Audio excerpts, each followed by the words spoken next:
ce qui me concerne, j'ai fait un bac général, spécialité mathématiques et sciences économiques et sociales. J'avais une moyenne qui gravitait autour de 16 de moyenne générale. Et en ce qui concerne les maths, je gravitais autour de 13-14. Et pour moi, j'ai fait un bac général option mathématiques et physique-chimie.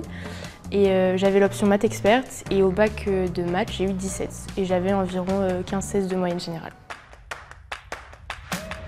Alors moi, l'intégration L1, elle était très agréable. J'ai pu profiter de Toulouse avec mes études. Après, il a fallu quand même travailler régulièrement. C'est pas simple. Et ça prépare pour la L2, puisque la L2, on est sélectionné après pour passer en L3. Et du coup, en L2, il a fallu vraiment fournir une charge de travail assez conséquente. Et il fallait aussi être motivé, parce que je pense que sans motivation, c'était un peu compliqué d'atteindre la L3. Voilà.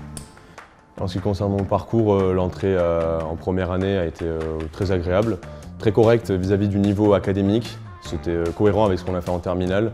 En mathématiques, par contre, il y a eu un choc de quantité, étant donné qu'en spécialité mathématiques, on fait 6 heures de maths par semaine, alors qu'en L1 éco-gestion, on en fait 9 heures, ce qui peut choquer certains.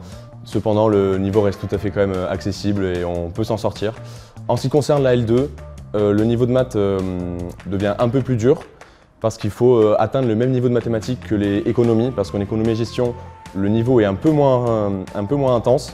Cependant, en fin de L2, afin de rentrer en L3 à TSE, il faut avoir un niveau pareil à ceux des échos, ce qui fait qu'on doit prendre une option en mathématiques supplémentaire afin d'égaliser le niveau des L2 échos pour l'entrée à TSE.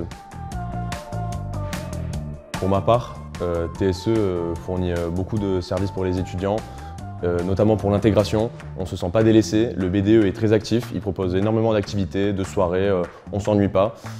Et en ce qui concerne les matières, mes matières préférées, je pense que ça va être plutôt tout ce qui va être mathématiques et microéconomie, parce que ça correspond à mon profil et globalement c'est très bien enseigné par les professeurs et vraiment on peut pas se plaindre. Et pour moi, j'aime beaucoup à TSE le fait qu'on ait des conférences toutes les semaines. Donc il y a des économistes ou des intervenants juste connus dans leur domaine, en lien avec l'économie, qui proposent des conférences. Du coup, on a le droit d'y accéder gratuitement. Ensuite, on a plein d'associations autres, comme le BDE qui organise des soirées, donc, comme l'a dit Leonardo.